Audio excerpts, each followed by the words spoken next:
You're watching Leafs Morning Take with host Nick Alberga and former NHLer Jay Rosehill. The show starts now.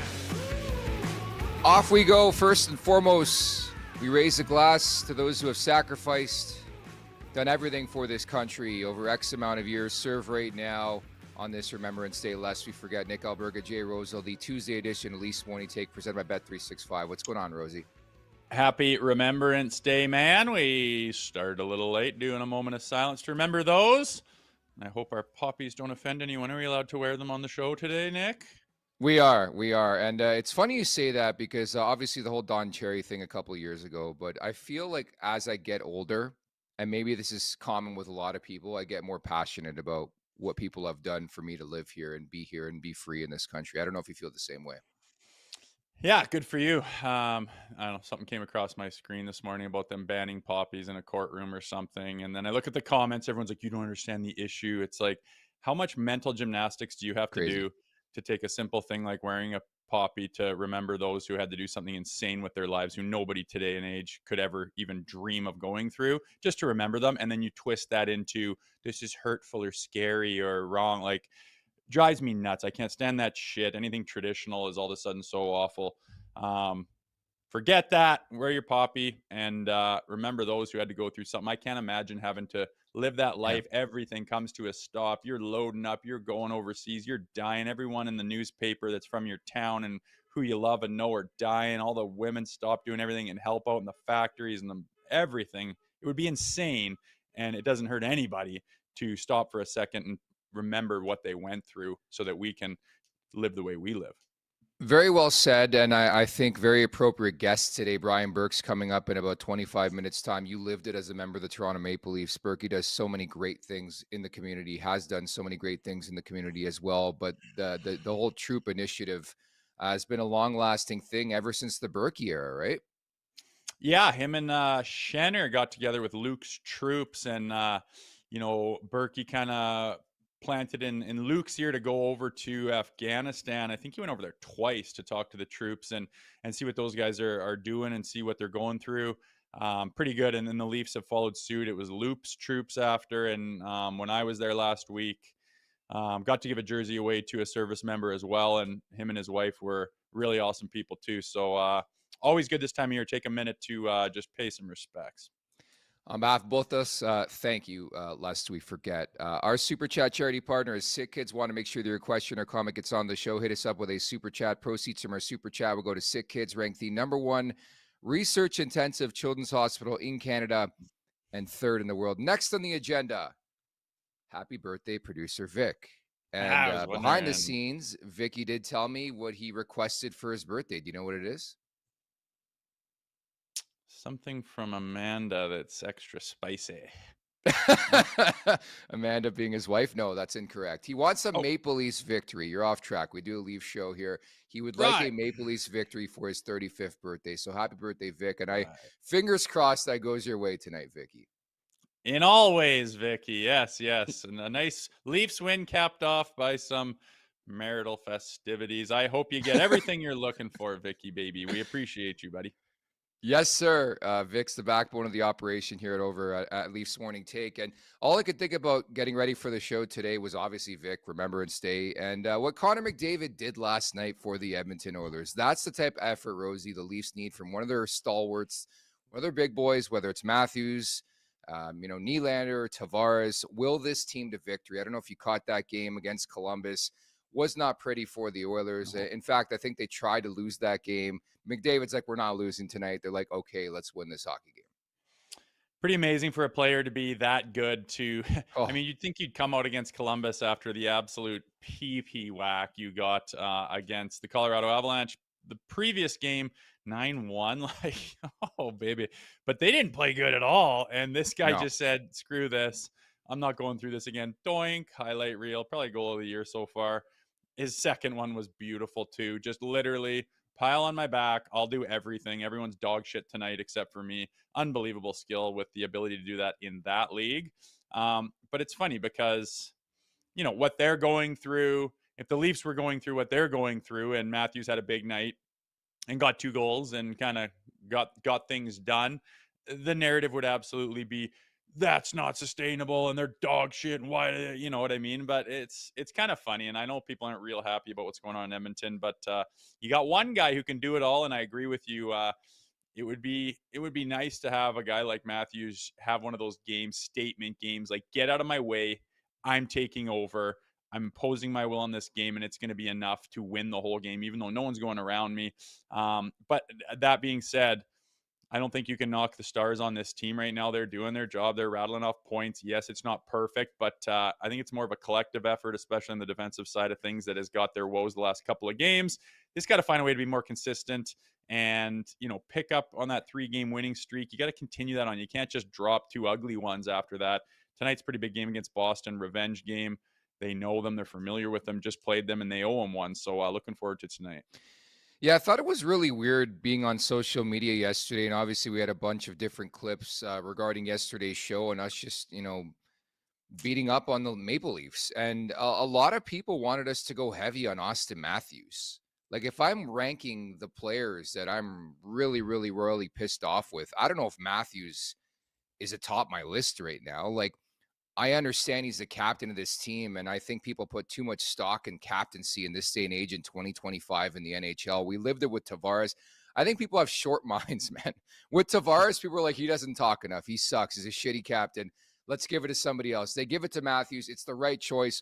What a great pick. And now everybody wants Tavares to get the seat back, okay? I think from play alone, I'm not looking at Matthews and being like, where is this guy? In fact, he scored in, 4 of the last 5 games. I think this is more of a team thing and a team buy-in, right? Yeah, I'd agree. I don't understand. Like, there's times in last year, the team's clicking along pretty good last year, even though, at this point in time, they didn't look a whole hell of a lot better, but they, by all accounts, had a very successful regular season. Matthews was not a big part of it. He was absent for a lot of it, literally absent for a bunch of it, did not look himself, was not as dynamic, didn't have the numbers that you expect out of him with what he's capable of, but didn't take a lot of heat. And now he's, like you said, he's doing his job and scoring goals, and people are still all over him. It's a funny market, but to me, I think the top 6 has been dynamic, and they are, putting the points on the board and doing their job to a level where you look at, just simple goals scored. They're giving them enough to win as far as the offense. And it's the defense to me, the bottom 6, I don't think is good enough. The defense, not good enough. Our goaltending isn't good enough. And of course, those top 6 forwards have to contribute to the defensive side thing and set the tone and lead the way. But it's, there's some holes in there. But again, like we talked about yesterday, I think they're easily filled holes. Like, the problems aren't this, we have no idea what direction to go. You got to have everyone just kind of buy into the proper things, and everyone's calling for Berube's head and stuff. Like, yeah, it's serious. Like, what magical man is going to come in and instill something else? He is telling them to play on the D side of the puck. He is telling them to be responsible in that facet of the game, and they're just not. So, like we said yesterday, it's on the players to buy into that. Again, it'll be interesting to see what kind of plays they're making, what kind of, I guess, chances they're taking. And again, I'd like to see some step up from the likes of Nicholas Waugh, Dakota Joshua, Max Domi, and the whole decor in general. And as well, we could have about time for a real nice goaltending performance too, which we know is there. So we'll see. It's kind of a undercover big game here. They got to get things on track. Yeah, bottom line, play as a team, try to win it as a team, and we really haven't seen that throughout this season. The producer, Vic, meantime, choosing violence on his 35th birthday, posing this poll at the Leafs Nation 401 here on YouTube. Who should be the captain, Matthews, Tavares, or other? Right now, through about 40 votes or so, Tavares leading at 38%. In fact, I had somebody tweet me yesterday, they want Scott Laughton to be the captain of the Toronto Maple Leafs, Rosie. Oh, wow. that wouldn't raise any feathers, eh? Oh, goodness. I think Cowan should be the captain. Why not?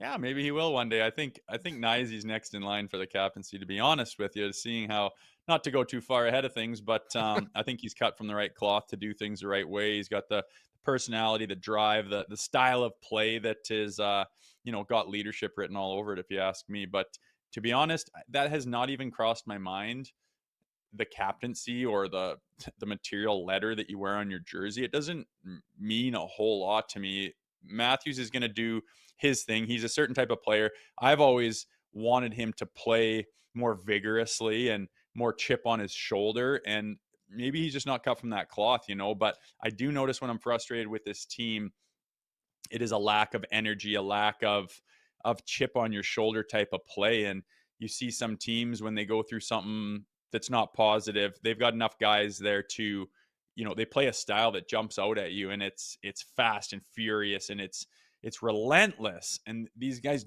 don't have that relentless gene in them so far. And I think they tried to put into their roster construction a little bit more of that.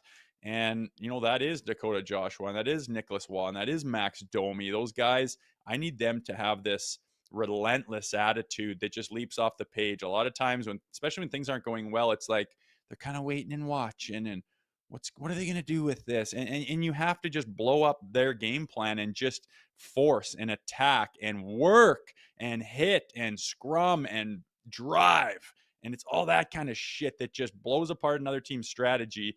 And they've got the firepower on the other side of things that when that happens and there's breakdowns, they'll bury. It's a mindset, a mentality. And I think we'll ask Burke today, what do you think this team's identity is? It's kind of the word that was buzzing all throughout the summertime, what they were trying to get to is a different identity. I do not see it yet. I don't think they're there. They're still a good enough team to win a bunch of hockey games. But if you want to get over that hump and go to where you haven't been before, it's going to take a whole lot of that. And so far, I don't really see anyone digging deep into their bag and trying to find that stuff.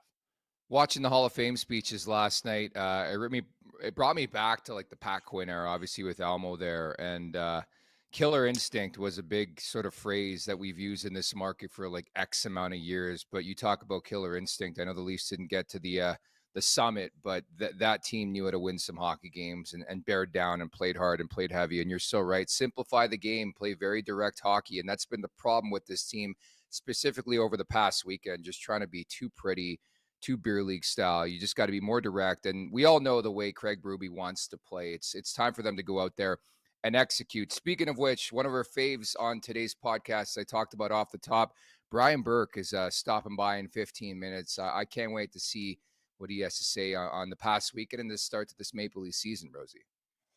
Yeah, I wonder what his take will be. If he'll downplay it a little bit, or say give it time, or if he wouldn't be happy with what he sees here and thinks that things have to change in one way or another. And also from a GM perspective, if he thinks Tree Living is trying to make moves, is trying to move things around, if he thinks they need to do something drastic at this point of the season, or if they're going to hold tight and see if they can mold what they have here. So looking forward to that interview for sure. And looking forward to tonight's game. Of course, Brandon Carlo's return to Boston. And following that game, don't forget to check out the TLN After Dark with Zach Phillips. So that's coming up after Leafs Bruins tonight right here at the Leafs Nation 401 on YouTube. Hit that like button. Hit that subscribe button. Leafs Won't Take wherever you find your podcast. Make sure to leave us a 5-star review. And don't forget to visit theleafsnation.com. This segment is brought to you by Table Fare and Social, your go-to spot for pregame bites, after work drinks, and good times downtown. Conveniently located directly across from the arena and just steps from Union Station and the Metrolinx bus terminal, Table Fare and Social offers a wide selection of food, cold drinks, and space for large groups. Family-friendly, fun, and ready to host your crew. Book a pregame party for your friends and colleagues at Table Fare and Social, located directly across from the arena. In support of Sick Kids, we got a super chat here from Mike Rushton, who writes in, a ton of floaters on this squad. Robbie is one of the few dogs at the moment, and there should be 3 to 4 other players being on the block ahead of him at this point. Has your opinion changed on Nick Robertson in the last couple weeks regarding a potential trade out of town, Rosie? I think it's softened. I wasn't that high of hopes on making a deal for Nick Robertson that made this team a whole lot better, to be honest with you. And it's funny because when his stock is low, no one's going to give you anything worthwhile. And when his stock is high, you're thinking, why don't we keep this guy around, right? But at the time being, for the last few weeks, watching him live, seeing the consistency that he brings, he outworks every single player on the ice. And I don't think that should be the case. I think there's a bunch of players on that roster. Willie can get away with it, right? Willie can get away with watching and anticipating and trying to jump on a play or disrupt one of their plays or hop on a bad pass and read it and go the other way. He's kind of the breakaway master, by having those little sniff outs where he can jump on a puck that shouldn't be somewhere, and away he goes. And guys like that can get away with it. But there is a ton of guys on this roster who have no business sniffing around and waiting and gliding and reacting. You gotta pursue and you gotta work, and that's what Nick Robertson has been doing. And he's always kind of been like a high skill player, and he's playing in the top 6, and he's getting on the score sheet. So sometimes those guys are like, I don't have to work my nuts off like a third, fourth liner, but he does anyways. And good on him. He absolutely has to stay in this lineup. He's had trouble staying in the lineup and being consistent. And by all accounts, he's doing all of the things well to keep him in the lineup, keep him effective. And he's helping the roster, helping that team out every single night. And he is absolutely the furthest thing from the problem right now. In fact, I think he's setting the example of how it needs to be done out there. If you had every guy working their nuts off like he has been the last couple of weeks, we're having completely different conversations every single day. But they're just not. They're just not. And it's so frustrating when you look at the performances and, and the effort levels. Like, I know you can't run around like a meathead like it's 2005, but there's so many times where they're waiting and watching, and it's just like, get on your horse and work. And if everybody did that, especially the bottom 6 guys, this team would just be that identity that they're looking for, wave after wave coming, wave after wave, and it would be so difficult to play against. But when you see them afterwards frustrated, it's like, well, why don't you do that? Like, we can see from the bird's eye view that that's not all you have. You're not leaving it all out there. If you did, we could live with it. But it's the frustrating part with this team. And what was the phrase you used? That killer instinct. Like, you're down a goal or you're up a goal going to the third period, you stomp on their throats and you say, you are not getting, we are too good of a team. We have too much passion. We are going to work too goddamn hard to let you get a sniff in this game. But they don't. And they just let a team back in and blow their doors off and lose in regulation with the 2-goal lead, going into the third or whatever the situation is. It's not good enough. And Berube knows it. You can see the frustration on his face. He knows how he wants them to play, and they're simply not doing it. So something's got to click here soon, and it'll be more of the same if they just keep playing the way they are. Obviously, they're a decent enough team to hang in there and have a 500 record, but that's not where this team's at, man. They need more. How much is this work ethic, or is it more about execution, in your opinion? Because I think a lot of people want answers right now as to what the hell's going on, right? Yeah, it's certainly both. I mean, it's the mindset and the details and the commitment to what are we doing tonight. Like, what is the game plan? You always have 3 things up on the whiteboard that is like, this is our MO tonight. This is our number one focus. Whenever you're in a play or they're closing on you or you're running out of time and space, this is the key. And whether that's keep it to the outside or get it deep or forecheck the hell out of them or whatever their MO is that night and whatever they're trying to be, that has to be what you rely on when things get tight and you have a half a second to respond. It's falling back on that foundation and those things that are preached every day, and they're the main headlines on the whiteboard before the game. And they're not doing that. They're trying this little sauce pass over a stick or touch pass through the triangle, little spot pass, and hope the guy steps on it. And that shit goes the other way so fast in the NHL. I think that's why Berube came here, is to simplify the game a little bit and get these guys to be able to play in the ozone more, and knowing that they have the skill and the ability and the talent that once you're in that ozone, those guys are going to find the lanes, find the spots, find the room and the ice out there and bury. They've proven that. It's just a matter of getting in their ozone consistently, playing good defensive hockey, not taking those high risk plays that, good 50-50. This might go the other way, and I'm definitely on the wrong side of the puck, and it's going to be an odd man rush, but I'm still going to try to thread that seam and try to make this fancy play. Like, no, you got to cut that shit out of your game. It's going to go the other way more often than not. It has been the last couple of games, to the point of ridiculousness. Like the breakaways and the odd man rushes. We've seen 5-on-1s this year. You are not paying attention to those details if that shit's happening. So it's a mindset to me, and execution is part of it, and commitment and the effort and everything. It goes hand in hand. In essence, I think we're looking for a boring game tonight, and we've been joking all season long, if you want to win some money gambling-wise, just bet on the over. But 14 of 16 games for the Maple Leafs have hit the over. Just think about that. And I'm reluctant to think that one game or one day is going to change the way this team plays. Like, I can't tell you with a straight face and say, hey, this is going to be a 3-1 game tonight. I just can't get to that level. I don't know if you feel the same way. Yeah, time will tell. I mean, personally, I'm looking to get Joseph Woll back and just inject some new blood into the lineup, have a different look between the pipes. We know Stoley's kind of been worked a lot harder than he is used to. His numbers aren't awesome. He could easily be the guy to pop off and have a sterling game tonight and be the reason that they only let 1 or 2 in. But we haven't really seen it so far, and it's kind of hard for a goaltender to do that, especially when he's probably not riding as high as he could be confidence-wise. When there's breakdowns galore in front of him, whether it's from the decor or the forwards, it's a collective thing. But like you said, the over is hit consistently, and that's because the goal scorers are doing their job and the guys on the D side of things are not, and that adds up to a whole lot of goals in a 60-minute game. Yeah, definitely. And I think Anthony Stolarz is one of the guys I've identified and highlighted tonight, Rosie, where it's like you need a big bounce back performance. We talked about the numbers yesterday. I don't know if you want to single out the one game where he calls out his team, but 4-3-0 since that took place, 3.79, 883. But I think it's so easy to look and pinpoint Stoley, for example. But again, I want to see a team display of a commitment to defense, if you will, right?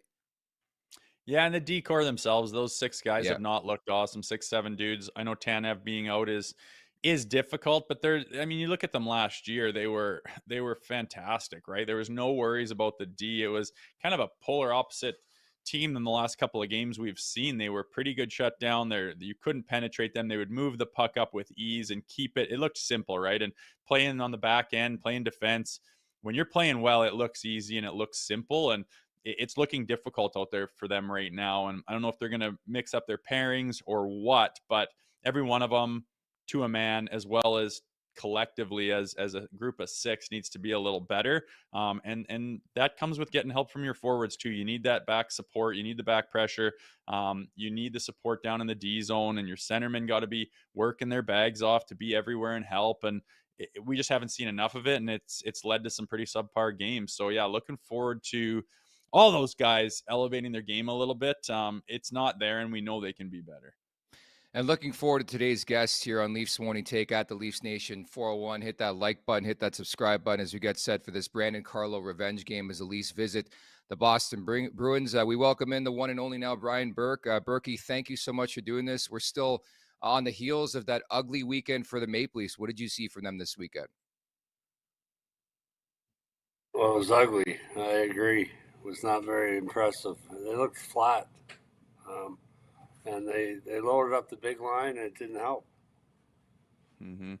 And Berkey, when they're letting 10 goals in 2 games, and this team is supposed to be kind of changed a little bit to have more of an identity and probably a better commitment to defense. What do you think Craig Berube's got to do? He's obviously frustrated, but what does he got to do to try to get that identity and start to mold who these guys are when they're not responding? Well, you got to outwork teams. When you try to get out of a slump, you got to outwork your opponent. That's rule number 1. Simplify your game, get pucks out, get pucks deep. Simplify your game and outwork your opponent. It's that simple. In my mind, Craig Berube knows what he's doing. He's a good coach. He's a good guy. But they're getting outworked. They are, and certainly we look forward to Anthony Stolarz. We think is going to get the start in this game. What's your level of concern on the crease? Obviously, it hasn't been a great start for Stoley. We haven't seen Joseph Woll just yet. Yeah, sorry No problem. to interrupt you there. Go ahead. There's a little delay here on the. I think he's better than his age, but the play the last couple of games wasn't good enough. Mm-hmm. And if you're Brad Treliving, obviously you've sat in that seat, Berkey. Is he holding tight and letting this group figure out who they are, or is he looking to make some changes at this point in the season? Well, I think they have to get back to their identity. I think you're right. What you guys were saying when we came on, they have to get back to what makes them successful. I don't think changing the lineup's going to help. Yeah, definitely not. And 8-7-1 through the first 16 games of the season. Are you under the belief that they can figure things out here over the next little while? Or do you think this is what they are at this record? No, I think it's a good team. I think a lot of teams have struggled early in the year. Like look at Tampa Bay; they haven't been very good. They're figuring it out now. But I think I think they're still a good team. I think they'll sort it out. I believe in the coach too. But it's discouraging when you get outworked. That's really something. That's the starting point. You can't win unless you outwork your opponent. You can't. It doesn't matter who you're playing. It's that simple. It starts there. Yeah, and I don't think we've seen that this year. Obviously in that market, you're familiar with it. When the team goes on a couple of game losses back to back, it's fire the coach, fire the GM. That sentiment is pretty hot online right now. But we talked about yesterday. At the end of the day, this is on the players. I mean, there's a system that's in place, and whether you agree with that system or not, they're clearly not buying into it. Like the only answer to this problem lies within the players. Would you agree? Yes, I think that's right. They're not going to fire the coach. They're not going to fire the GM. That's not even in the realm of possibility. No. They'll send a couple guys down next, but that's not going to help either. I think they got to just get back to what makes them successful. They have a good room. They have enough toughness. They have enough size. I'm not sure they have enough offense to replace Mitch Marner, but we'll find that out pretty quick. Yeah, I was going to ask you. I mean, if you're Brad Treliving, what's your take? Like, what's your feel right now on the team? Obviously, patience is a virtue, but the more the losses pile up here, I mean, is there a bit of concern in your mind? You think? Well, you're near. Yeah, I'm sorry, you got Wi-Fi issues, guys. Sorry. All good. Sorry. I think that you can't do much. You're a cap right now. You can't do a whole lot. Mm-hmm. You gotta get your group working and playing better. For me, patience is the virtue. No. We lose them. Yeah, I think we've lost Might have him. lost We'll try to reconnect here with Berkey. I know it's sometimes technology. What are you going to do? We'll try to reconnect here with Brian Burke as we get his thoughts on the Maple Leafs thus far through the 16-game mark. I can't believe it, Rose. You're almost at game 20 here, man. Jeez, that's wild to see. It happens quick, and when things aren't going well, and you want time to figure them out, oftentimes the season just keeps rolling by, and all of a sudden you do look up and you're at game 20. We were just talking about being at game 7 and like relaxing about their start. Time waits for nobody, and regardless, there's lots of time to figure this out. Yes, it's game 20, but like Berkey says, it's not some magic like firing the coach. Like, can you just imagine people think that's the answer here? Honestly, you're watching the hockey games and you think the coach needs to go after watching them play. It's so clear that the buy-in and the effort level and the intensity, and you call it the leadership if you want, but no one's giving enough. They're not giving enough. This team is good enough to do damage day in and day out. And when they're committing to those kinds of things, they are successful. We've seen it. It's like, it's not a secret. It's not a riddle. It's not magic. They're not committing enough to the games when they're losing. And their responses to a bad game the night before, to a bad period the period before, it's nowhere to be found. And like Berkey says, that comes from the players from within. They're not giving enough. And they might argue with that, but you could isolate shifts of players, especially like bottom 6 players, where you're out there playing a skill game. You're out there playing kind of street hockey and looking for your cookies, and you're singularly focused on, can I wait for my opportunity for a loose puck and a scoring chance and get a goal? Great. But there's 10 other things that are important that pile up and gain momentum in a hockey game that they just clearly aren't doing. And like I said, you could grab an ISO cam and grab any one of those players and watch 10 of their shifts and go, this isn't enough. This just isn't enough. I'm watching you. Here's a chance where you could have forechecked like hell. Here's a chance where you could have chipped it by and ran that D-man. Here's a chance where you could have applied enough pressure to, make them make a mistake and have them throw it away. Here's a chance you could have won a 50-50 puck battle on the wall, but you kind of stick waggled at it and then started back checking. It's that kind of shit that just adds up over 60 minutes.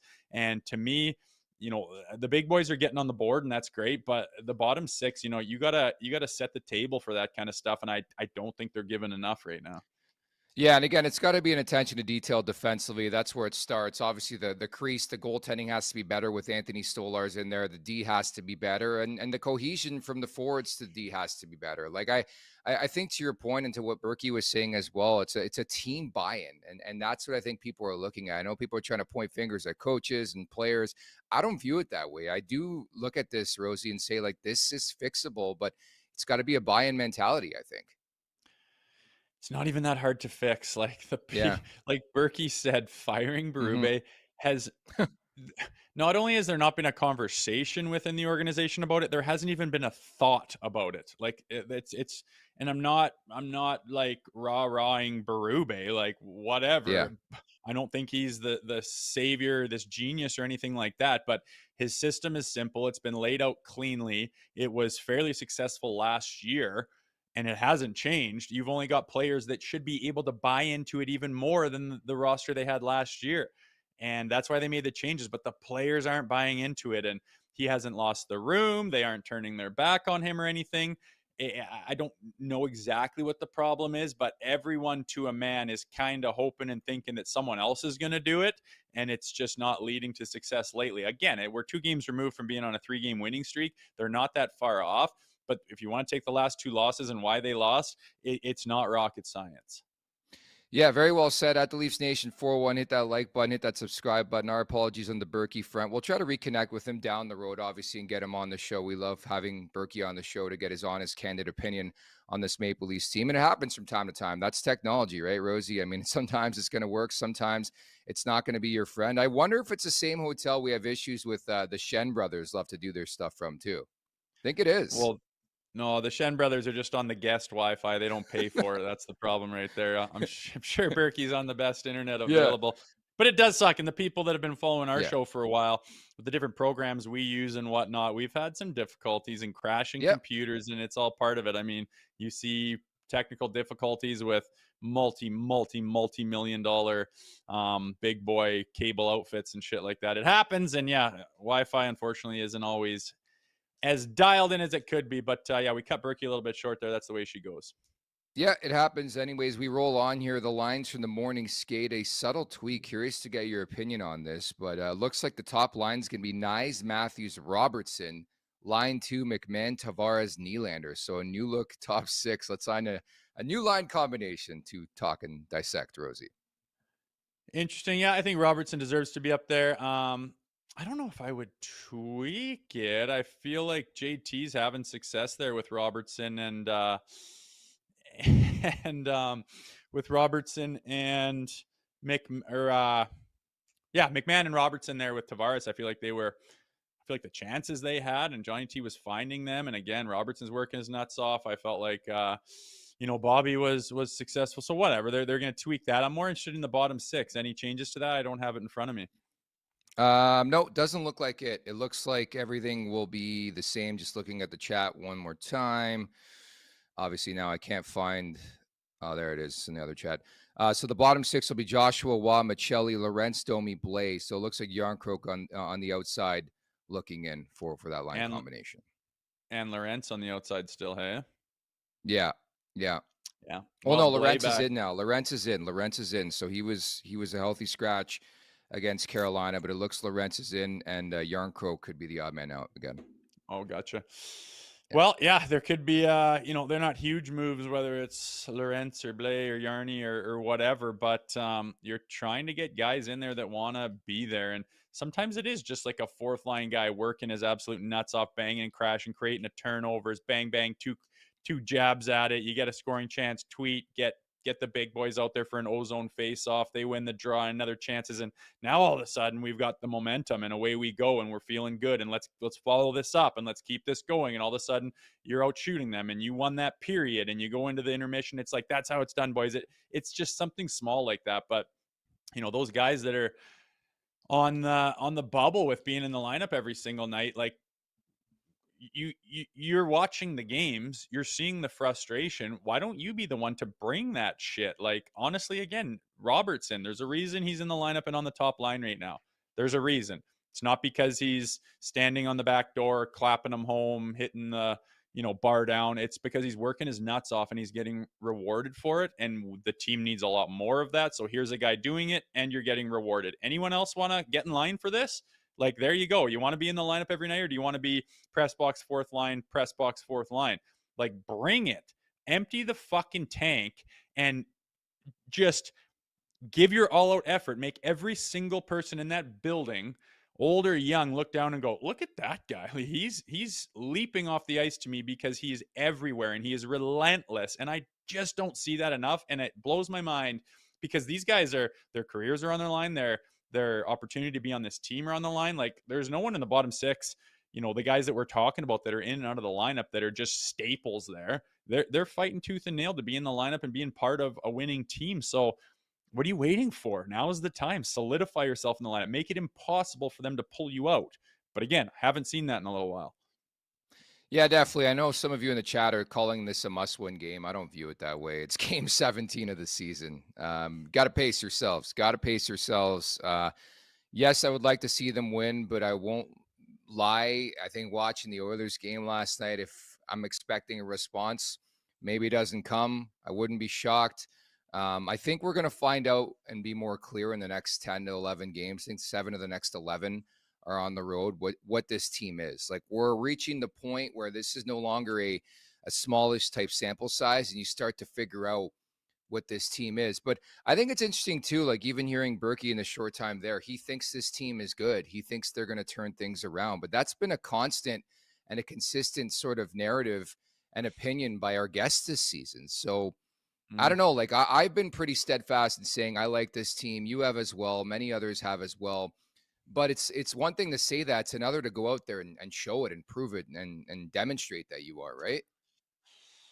Yeah, I mean, there's potential and then there's results. So the results aren't good enough. Like, if what this team has had is all they got to give, they're not going anywhere, right? They're in and out of a playoff spot. Again, it doesn't, in years past, we know that the regular season only amounts to so much.